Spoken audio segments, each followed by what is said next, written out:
anigu 70 jir baan ahay mana arag leegamana sheekayn arigan aad arkaysaan nin wuxuu ahaa 5 tiro idaha halka daaqaya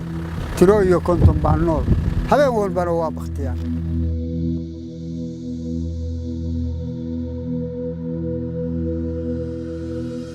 haddii dadka la badbaadiyaan xoolaha loo badbaadin dhibaatadii ma harin dadka iyo xoolaha in la isu badbaadiyo oo dad xoolahana wax la siiyo dadkana wax la siiyo baa fiican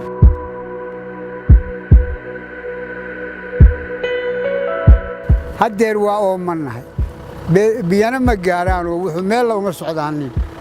marka waxaanu hor iyo horaan waxaan u baahanay bal biyaanu cabno